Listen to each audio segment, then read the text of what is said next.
go.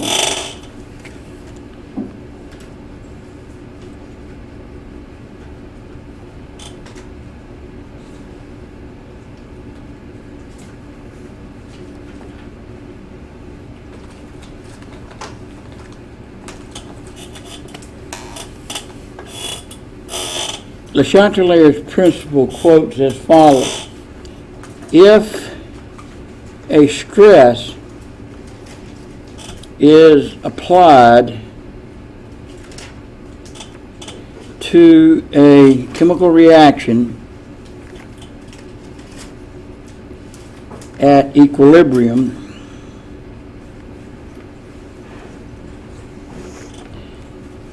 the reaction will shift away from the applied stress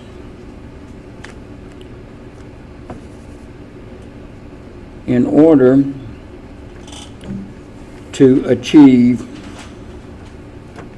a new equilibrium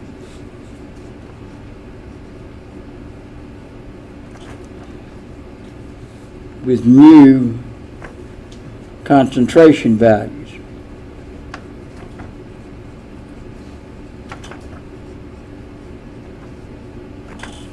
That's the verbiage on LeChatelier's principle. The stress factor destabilizes the equilibrium or destroys the equilibrium, and the reaction shifts.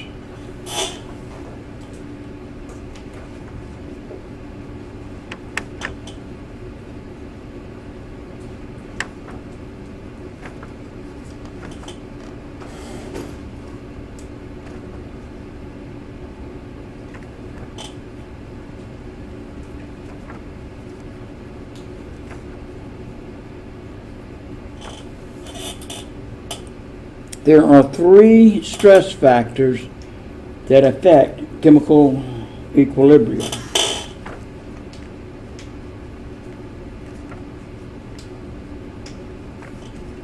Concentration effects,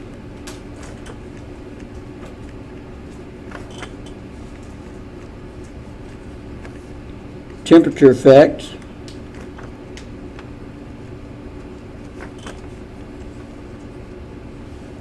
and pressure volume.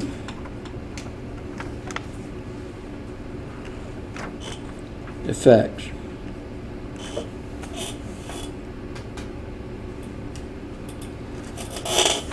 If you change concentrations of anything in that reaction, product side or reactant side, you will have the reaction shift away from that application or stress point and shift left or right wherever you place the increased concentration. Or temperature, whether you heat it or cool it, whether it's an endothermic, exothermic reaction, or in the pressure volume effect, both of those are in consideration. The Boyle's law issue. Pressure is inversely proportional to volume.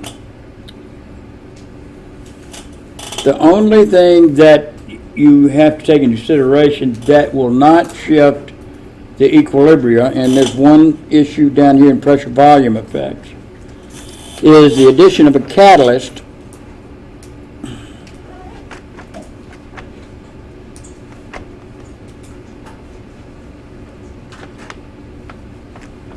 or inert gas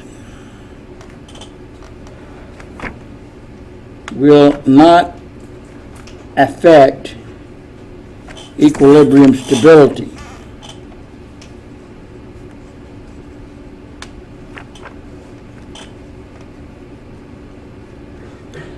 I'll say something about the pressure volume effect when we get to it. And I got to show you how to approach problems in this context and how to deal with them.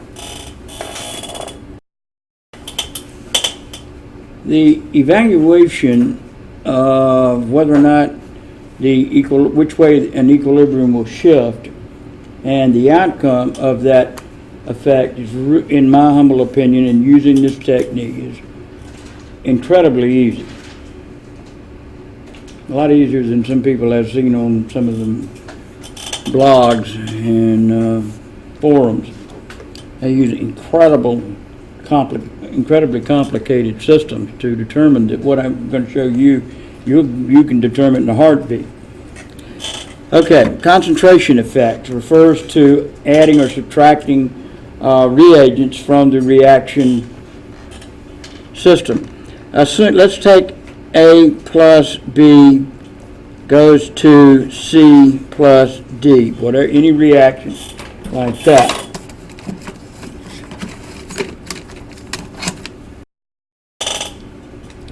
Put it on a seesaw, fulcrum like that. While horizontal, and it is in balance condition, is at equilibrium. Now what's going to happen if you add some A?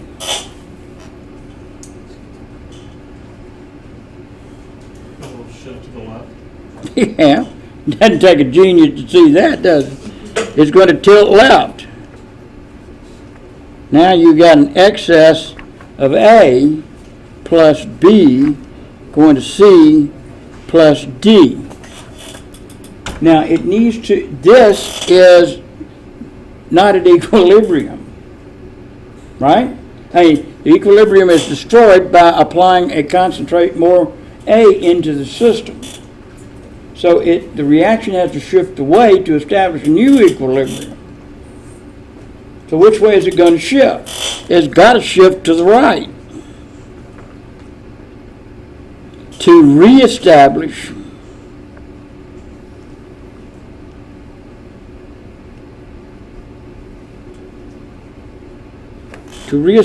a new equilibrium for this reaction.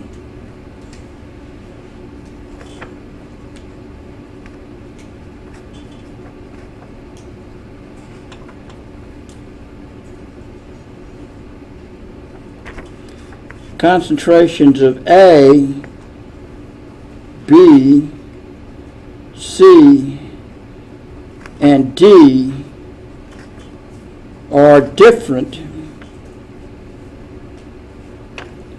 than in original reaction. Now it's important that you mentally determine how changes are occurring here, because that would be parts of problems. So that you use a nice table, but you destroyed the equilibrium, upset it, so it's an unstable reaction, and begins to shift to the right to come back level. So that means what's happening to the concentrations of A and B and C and D as it moves toward that new equilibrium?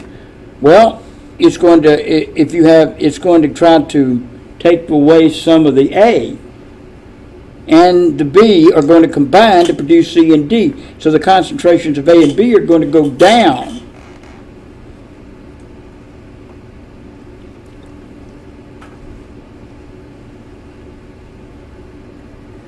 While C and D increase to establish. So these are the C and D and the new equilibrium is going to be higher concentrations than the original C and D in the original reaction. And A and B will be at a lower concentration. Now, you can also take stuff away from it. Let's say you remove B. It's like somebody getting off the seesaw. You got two kids on the left and two kids on the right. B gets off. What's going to happen? You're too heavy on the left, is what you are. So when that goes, it's going to also tilt left. You got A plus empty spot, and so you got C plus D. And so this 2, if you remove something, can cause depending on which side of the reaction. If you remove C or D, it tilts right and says, I'm going to shift left. So this one will shift right again to establish A plus B equilibrium C plus D, and that too will be different concentrations of A and B. Anyway, so if it tilts right, it's got to shift left. Well, one of the things you've got to take into account is either adding or removing, depending on where you take it. You can add and subtract C or D, or add or subtract A and B. But the results, I can get my head straight, revolve around how the reaction responds to the applied stress. And in each case, notice how it shifts away from the applied stress. Okay, so we have to replace whatever happens. We've got a lighter side over here, and this is a heavier side in concentration terms, so it has to shift left because you want to get the heavier side lighter to reestablish the equilibrium concentrations. So it gives you a reaction here. 1473 says you have FeO solid plus CO gas equilibrium with iron as a solid plus CO2 as a gas. Place that on a seesaw. It's a no-brainer. I ain't even read the rest of the problem yet. Set it on a seesaw. Because if you add or subtract something, it's going to tilt that equilibrium. When carbon dioxide is removed, that's on the right side, CO2, yeah. Removed from the equilibrium mixture, say by passing gas or whatever. What's the direction that the net reaction, direction of the original reaction is what it should say, to achieve the new equilibrium? So, removing CO2, it gets lighter over here, so I'm improving, tilts left, right? Check. So in essence, I have removed that component of the reaction, and we need to, and it causes the left side to be heavier. Keep in mind this effect, that, this diagram right here, this figure right here, is not at equilibrium. It's just showing how the reaction responds to removing one of the components. And so, to establish the new equilibrium, it must shift to the right to replace what was removed. The weight was removed on the right side. So it would shift back to the FeO plus CO and have a new equilibrium at new concentrations down here. Concentrations of all components. Let me see where we're going with this. I need to save about an hour to go through the layout, the exam. Okay. Now these are real specifics in here. This one goes right on to pressure. Didn't have any temperature effects. Yeah, there's one, 77 is a temperature effect. Let's run through temperature effects real quick. To understand this and apply the concept of sea salt tilt, you need to understand how the notations are given in endothermic and exothermic reactions by incorporating the energy value into the reaction body itself. Let's take endothermic reaction. Let's take exos first. I like that. Exothermic reactions. You have reactants going to products A plus B in equilibrium with C plus D. Then you put on the end of the right side of the reaction, or the product side, your delta H of reaction number. The fact that the delta H is on the product side says it's an exothermic reaction. Everybody hear that? Okay. Endothermic reactions, you'd put the delta H reaction on the reactant side.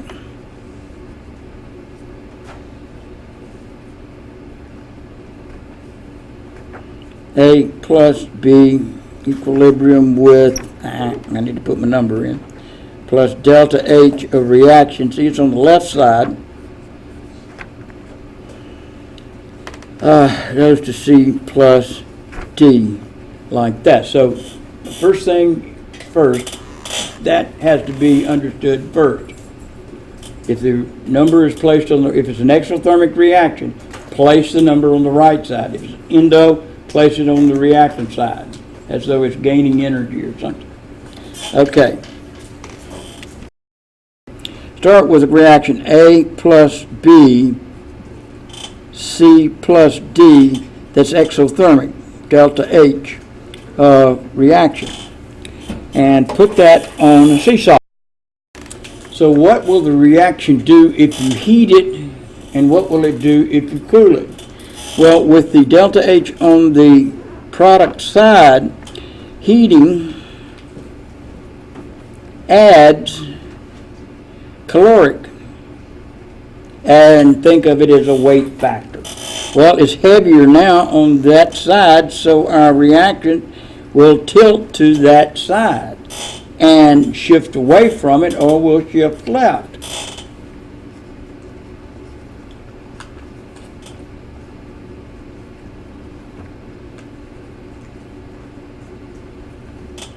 In order to achieve a new reaction, equilibrium.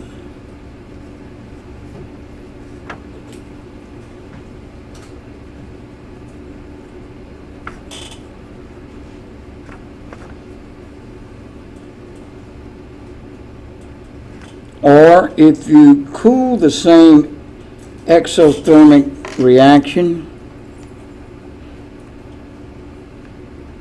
removes caloric, makes it lighter on that side, therefore it will tilt to the left. And we have A plus B shifting to the right now to establish a new equilibrium.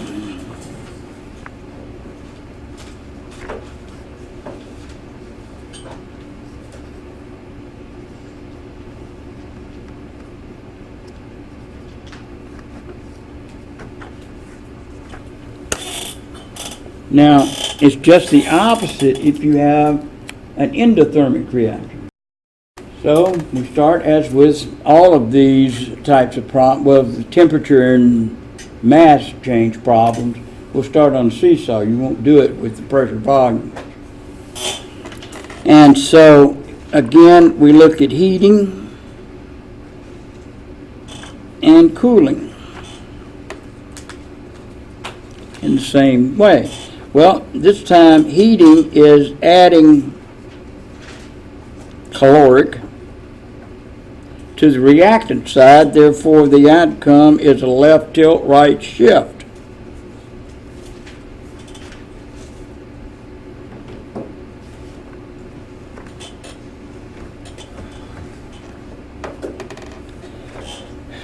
To establish a new equilibrium.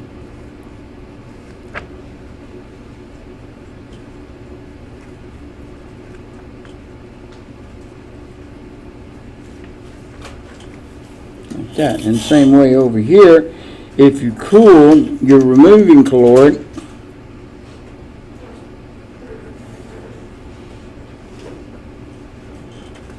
from the reaction, so it's getting lighter, and so it'll tilt right, shift left. Oops, I wrote it in the wrong place, didn't I?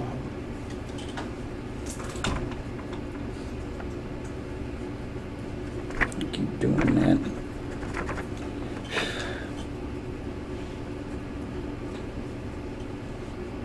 There we go.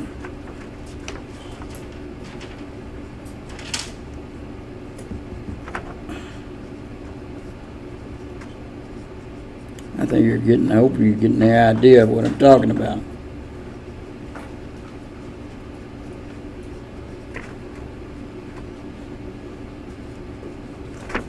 And again, we've reestablished our equilibrium.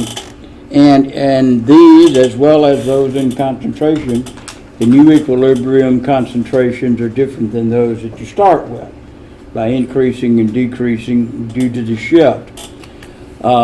What you're technically doing is pushing the reaction back into the kinetic region so that it starts generating products or reactants based on what you applied to the reaction. And then it reestablishes, goes back to the equilibrium region.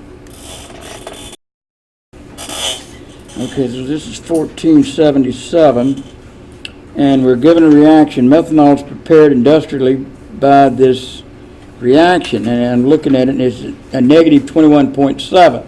Well, that's exothermic, because delta H negative is losing energy. So I'm going to rewrite the equation, put it on seesaw, but with the delta H number on the product side. So we have a CO as a gas plus hydrogen as a gas, equilibrium with methanol, CH3OH as a gas, plus 21.7 kcals. Okay, and we'll put that on a seesaw. I assume it's at equilibrium. Would the fraction of methanol obtained at equilibrium be increased by raising the temperature? So what would happen if we increase temperature or heating? Well, our energy numbers on the product side, so it's going to get heavier on the product side, so we're going to tilt to that side.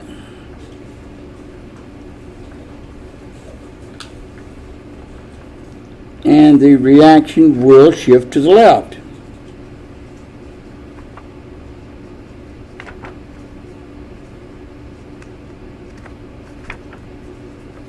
The question is, would the fraction of methanol increase by raising the temperature? And your answer is no. To reestablish, the reaction shifts left, which ultimately decreases the concentration amount of CH3OH, because it's shifting to the left to reestablish the new equilibrium. I know it's getting kind of scribbly.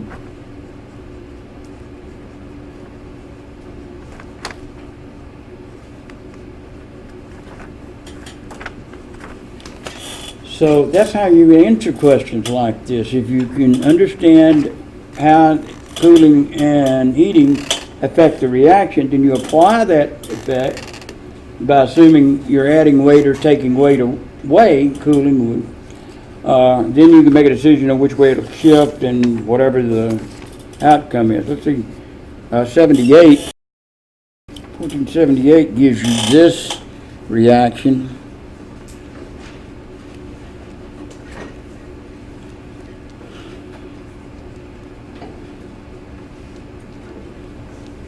Oh, this is an endothermic reaction, okay. Let me move that over then. 484 kilojoules in this case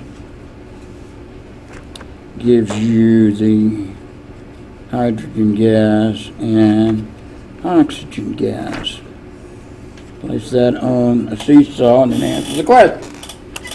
Would you expect the decomposition to be favored at high or low temperatures? Well, decomp means what? We're trying to break this down. So what we wanted to do, we're making our own decision first about the tilt. So we need the reaction to tilt left and shift right, like that. So how do we do that? If the energy number is on the left side, we need to heat this. Cause a left tilt and right shift based on what they're saying right here. So high temperature would be the answer to it. So once you understand how to apply the stress factor and make the reaction tilt, then you would be able to answer basic questions like that. It'll be really important when we get to, especially to acids and bases. We're not going to do those last two. So I got one more to do. Actually, I think there's a pressure problem in here. Let me see. 75, 76, okay. A pressure problem. I'm not even looking. Okay, so when we're taking pressure volume effects, Boyle's law is an inverse. And so when you set up, given an equation, say here's a hypothetical example, look at the equation in the gas components and see what the total reactant molar volume against the total molar volumes of the product side. If the side of the reaction that has the greater amount of molar volume, we're going to call the high side.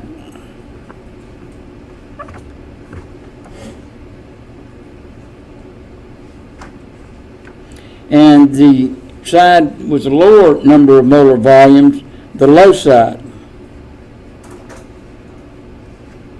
And once you recognize that, then you can make decisions about how the reaction will shift if pressure and volume is changed. Now, I'm going to give you the outcome. Well, I can do them both at the same time. If you're increasing pressure on a reaction, P being pressure, parenthesis, or decreasing volume, okay, reaction shifts to the low side.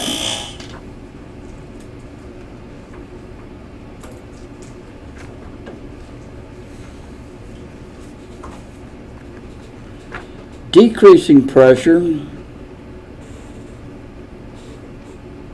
I'm on the right.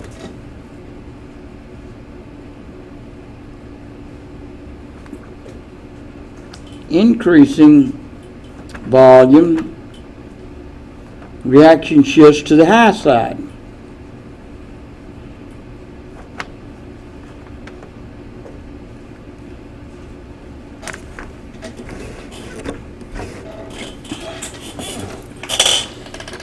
If the sum of the change in molar volumes of the reactants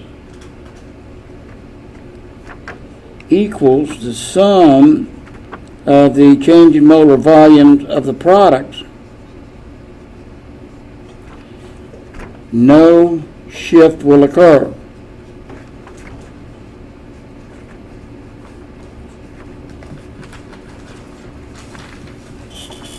So let's look at some examples here. It's what they're asking for in 1476 and 1475.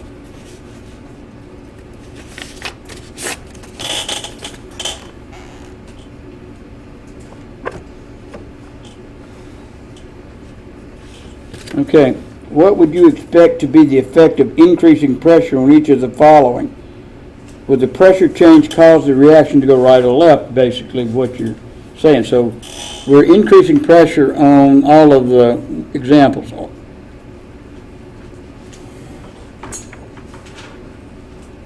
So what are we looking for in the reaction? That there's an unequal molar volume between reactants and products, and we're looking for the low side. Shifts toward lower VM side. So based on the problems that it's asking us. So starting with A, it gives you CH4 as a gas plus sulfur, 2 moles of sulfur gas in equilibrium with CS2 as a gas and 2H2S as a gas. So here we have 3 VM. Over here we have, was it all gas? 3 VM. So if we look at today, no shift occurs.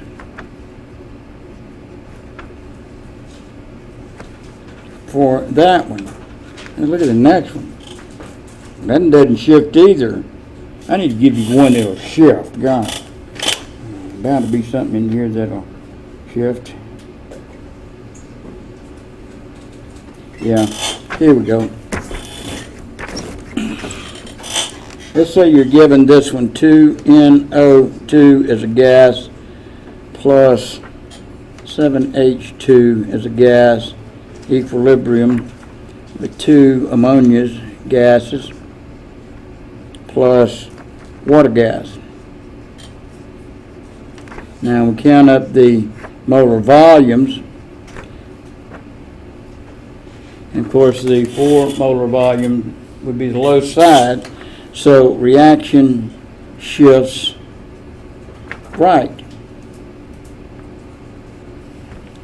in this case if you increase pressure.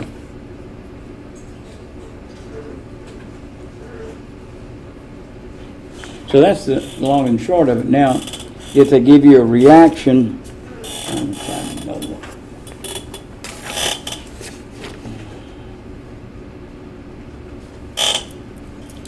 Oh, like this.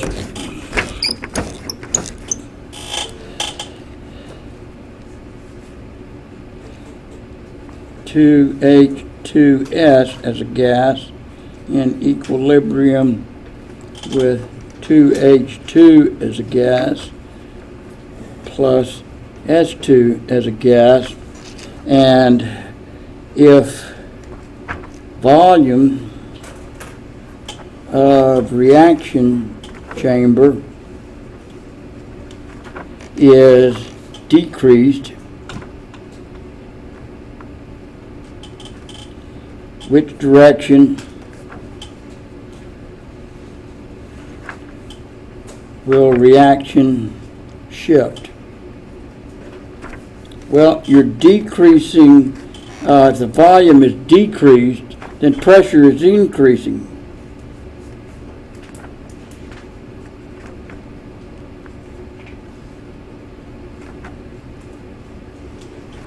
Therefore, the reaction shifts to the low side. So we have 3 VM over here and 2 VM over here, so it would be a left shift in that particular case. Now the problem could have been reversed if it was increased